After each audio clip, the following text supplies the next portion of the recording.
Bank വരെ പോയിട്ട് വരാം. ആ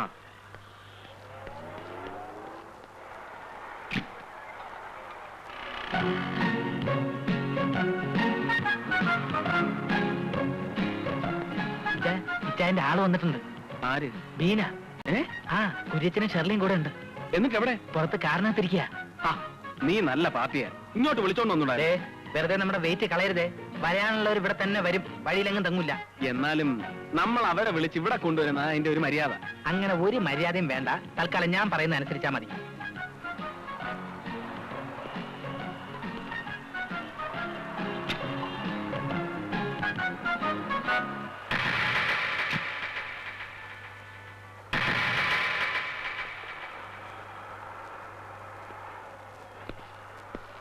തങ്കച്ചന്റെ ഈ പ്രപ്പോസൽ അവിടെ എങ്ങനെ വന്നു?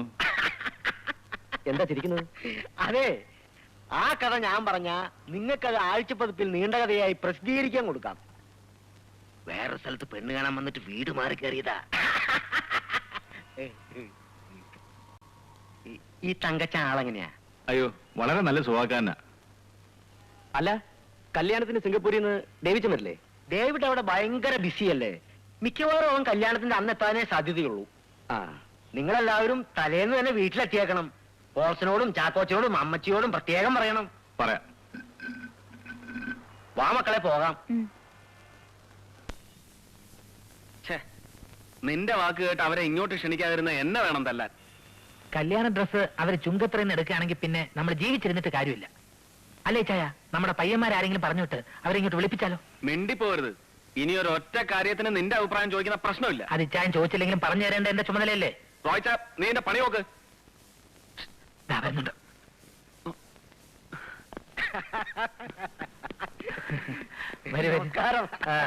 ചുങ്കത്രയിലോട്ട് കയറി പോകുന്നതാണല്ലോ. കല്യാണം ക്ഷണിക്കാൻ വേണ്ടി പോയതാ. ഞാൻ പറഞ്ഞില്ലേ ഇവർ ഇൻവിറ്റേഷൻ ലെറ്റർ കൊടുക്കാൻ വേണ്ടി പോയതായിരിക്കും. കല്യാണ ഡ്രസ്സ് അവിടുന്ന് എടുക്കുമെന്നായിരുന്നു ഇച്ചായന്റെ ടെൻഷൻ. ഒരു വാക്ക് പറഞ്ഞാ പാലിക്കുന്നവരാ തെക്കും തലക്കാര്. ഇവിടുന്ന് എടുക്കൂന്ന് പറഞ്ഞാ ഇവിടുന്ന് എടുക്കൂ. വരൂ, നമുക്ക് ഡ്രസ്സ് സെലക്ട് ചെയ്യാം. പുതിയ സ്റ്റോക്ക് എല്ലാം പുറത്തിറക്കാതെ വെച്ചിരിക്കുക. നിങ്ങൾ എടുത്ത ശേഷം ബാക്കിയുള്ളത് ഡിസ്പ്ലേ ചെയ്താൽ മതി എന്നാ ഇച്ചായൻ പറയണേ. അല്ല, അത് പിന്നെ വാചകം ഇത്തിരി കൂടുതലാ. സ്വല്പം. അങ്ങനെയുള്ളവരെ എനിക്കും ഇഷ്ടം. അങ്ങനെയാണെങ്കിൽ നിങ്ങൾ രണ്ടാളും സംസാരിച്ചേക്ക്. നിങ്ങൾ ഞാൻ കൂടെ വരാം. നീ ഇവിടെ നിൽക്കേ. വാ.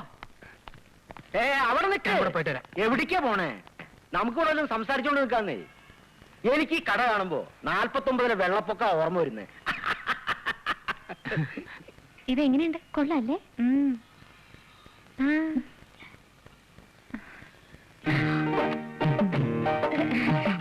ഞാനിപ്പോ വരാം. ശരിയല്ലേ? ഇപ്പൊ വരാം.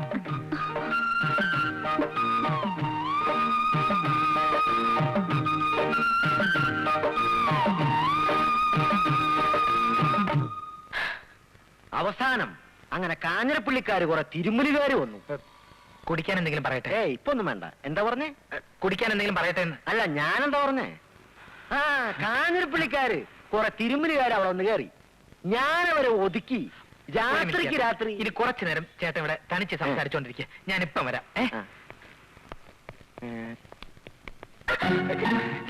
നടക്കണ്ടേ? ഷെർലി ഒന്നും എടുക്കുന്നില്ലേ? ചേച്ചി സെലക്ട് ചെയ്തിട്ട് ഞാൻ എടുക്കാം. ചേച്ചി ഒരു ഗ്രാം സെലക്ഷൻ നടത്തിയിരിക്കല്ലേ? മനസ്സിലായില്ല.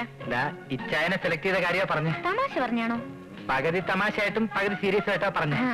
എന്റെ അടുത്ത് വലിയ തമാശ വേണ്ട, സീരിയസ് മാത്രം മതി. അതാ എനിക്കിഷ്ടം. പിന്നെ കൂട്ടുകാരിയുടെ കട്ട് പീസ് മോഷണത്തിന്റെ കാര്യവും പറഞ്ഞ് ഇനി എന്നെ ബ്ലാക്ക്മെയിൽ ചെയ്യാൻ വരരുത്. അത് വളരെ ചീപ്പാണ്. ഇതിനൊക്കെ ഉരുളക്കുപ്പേര് പോലുള്ള മറുപടികൾ തരാൻ എനിക്ക് അറിയാഞ്ഞിട്ടല്ല. പക്ഷെ വേണ്ട, അത് തന്നോടുള്ള സോഫ്റ്റ് കോർണർ അല്ല, തന്റെ ചേച്ചിയോടുള്ള കൺസിഡറേഷനാണ്. അങ്ങനെയുള്ള ഒരു കൺസിഡറേഷനും ആവശ്യമില്ല കേട്ടോ. എന്താ റോയ്? ഷെർലിയുടെ ഓരോരോ തമാശകളെ സമയം പോകുന്ന അറിയത്തില്ല. ഈ ഫലിത ബന്ധുക്കളിൽ സ്ഥിരമായിട്ട് ഒരു ഷെർലിയുടെ പേര് കാണാറുണ്ടല്ലോ. ആ ഷെർലിയാണോ ഈ ഷെർലി? അല്ല അല്ല, അത് ബുദ്ധിയുള്ള ആരെങ്കിലും ആയിരിക്കും. അയ്യോ, അടുപ്പി പാല് വെച്ചിരുന്ന കാര്യം അങ്ങ് മറന്നു. അല്ല, എന്തിനാ ഇത്ര നേരത്തെ എഴുന്നേറ്റേ? കല്യാണം കഴിഞ്ഞാൽ എല്ലാരും വൈകി എഴുന്നേക്കൂ. ഇവിടുത്തെ ഏലിക്കൊച്ചമ്മ പോലും ഇപ്പോഴും എഴുന്നേക്കുന്ന 7 മണിക്കാ. എന്നതാ മോളെ ഇവള് പറയുന്നേ? ഇവള് പറയുന്ന ഒന്നും മോള് കാര്യമാക്കണ്ട. ഇവളെ വാപോയ വാക്കത്തിയാ. രാവിലെ മോള് കുളിയൊക്കെ കഴിഞ്ഞോ? എന്നിട്ട് തന്നെ അങ്ങ് മാറി നിൽക്കുന്നേ. ഇങ്ങോട്ട് വാ. ഇനി ഇവിടുത്തെ കാര്യങ്ങളൊക്കെ നോക്കി നടത്തേണ്ടത് മോളാ. എന്നാ തങ്കച്ചനും ഉണ്ടേ കൊടുക്ക്. അവൻ എഴുന്നേറ്റോ? ഇല്ല. വലിയ ഉറക്കക്കാരനാ. ഓ എന്നതാ ഇത്ര കണിക്കാൻ? ഞാൻ ഓരോന്ന് ആലോചിച്ച് ചിരിച്ചു പോയതാണേ. അയ്യടി, അങ്ങനെ ഇപ്പൊ ഒന്നും ആലോചിക്കണ്ട കേട്ടോ. ആ അരിപ്പൊടി എടുത്തൊന്ന് നനച്ചേ. അയ്യോ, ഞാനും അതാ ഇപ്പൊ ആലോചിച്ചേ.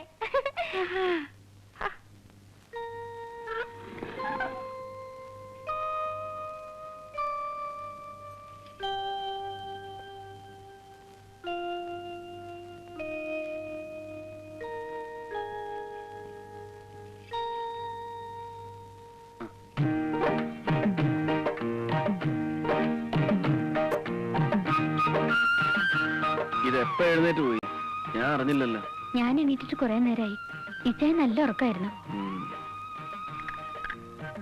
ഇരിക്കെ. ഞാൻ നിന്നോളാം. ഇരിക്കടോ. അയ്യേ, വാ പോലും കഴിയാതെ കാപ്പി കുടിക്കുന്നേ. ബെഡ് കോഫി കുടിക്കാൻ അങ്ങനെ വാ എഴുതേണ്ട ആവശ്യമൊന്നുമില്ല. താനാ ഡോറൊന്ന് ചാരിയേക്ക്. നമുക്ക് കുറച്ചു നേരം വെറുതെ ഇവിടെ ഇങ്ങനെ. എന്താ? അയ്യോ വേണ്ട, അപ്പുറത്ത് എല്ലാരും എഴുന്നേറ്റിട്ടുണ്ട്. ഇതിനൊക്കെ വേണ്ടിയിട്ടുള്ള ലൈസൻസ് അല്ലേ ഈ വിവാഹം എന്നൊക്കെ പറയുന്നത്? അവരെഴുന്നേറ്റാ നമുക്കെന്താ? നീയല്ലേ? അയ്യോ, ഞാൻ പോവാ. ഇനി വന്നേ. വീടന്നേ. ബീനെ, ഇവിടെ വാ.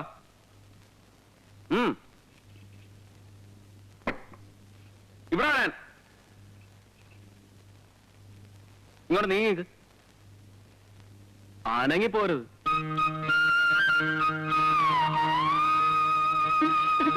ഇനി ഇടയ്ക്കൊക്കെ ഫ്രീ ആകുമ്പോ ഇതുപോലെ ഇങ്ങോട്ട് വരണം.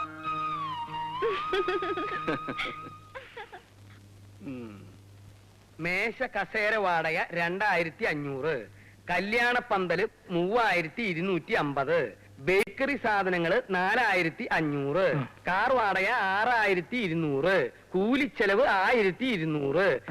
ആകെ നിനക്ക് ഞാൻ തന്നത് 20,000 രൂപ. ചെലവായത് 17,650 രൂപ. ബാക്കി 2,350 രൂപ എവിടെയാണെന്നാ ഞാൻ ചോദിച്ചത്. അതങ്ങാ നിന്റെ പോക്കറ്റിൽ ഉറങ്ങിക്കെടുക്കുന്നുണ്ടെങ്കിൽ അതങ്ങ് എടുത്തേ. അത് പിന്നെ അപ്പച്ച ഈ കസേര മേശ എഴുതിയോ? ഈ മേശ കസേര എന്ന് പറയുന്നതാണല്ലോ കസേര മേശ.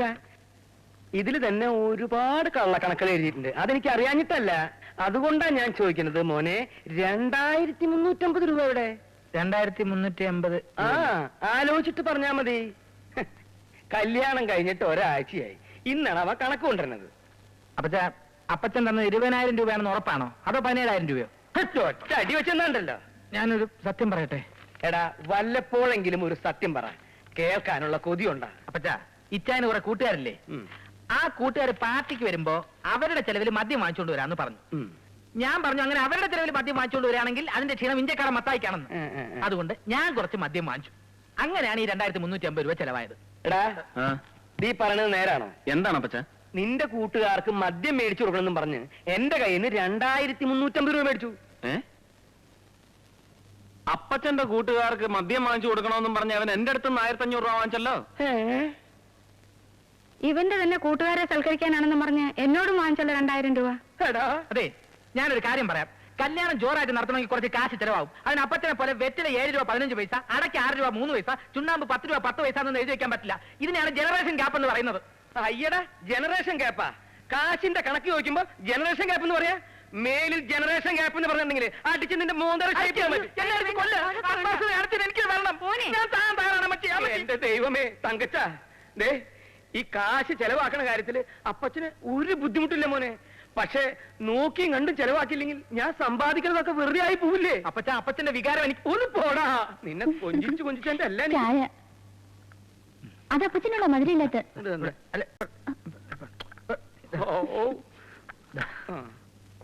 വേണ്ട, അമ്മ ചോദിച്ചു. അമ്മ വേണ്ട, എന്റെ പൊന്നു മോത്തേക്ക് കുടിക്കും ഞാൻ. നല്ല ഐശ്വര്യമുള്ള കുട്ടി. ആര്? നമ്മുടെ മരുമോളെ. അവൾ ഈ വീട്ടിൽ വന്നത് തന്നെ നമ്മുടെ ഭാഗ്യവാ. ഞാൻ എഴുന്നേൽക്കുന്നതിന് മുമ്പ് വീടൊക്കെ അടിച്ചു വാരി കുളിയും കഴിഞ്ഞു. അടുക്കളയിലേക്ക് വന്ന് നോക്കിയേ, കാപ്പിയും പലഹാരവും ഒക്കെ റെഡി. ഇപ്പൊ ഞാൻ ഒന്നിനും ചെല്ലേണ്ട ആവശ്യമില്ല. പിന്നെ നിങ്ങൾക്ക് കഴിക്കാനുള്ള മരുന്നിന്റെ കാര്യം വരെ അവൾ എന്നോട് ചോദിച്ചു മനസ്സിലാക്കി വെച്ചിരിക്കുക. എടേ, മരുമക്കളെ തെരഞ്ഞെടുക്കുന്ന കാര്യത്തില് മത്തായിക്ക് ഒരു തെറ്റും വരില്ല. ഇനി ഒരു മരുമോളും കൂടെ ഈ വീട്ടിൽ വന്നു കഴിഞ്ഞാൽ പിന്നെ അമ്മച്ചിക്ക് ചെയ്യാൻ ജോലിയേ ഉണ്ടാവില്ല. എന്താ ചെയ്യല്ലേ ഇവരെ ശാപം.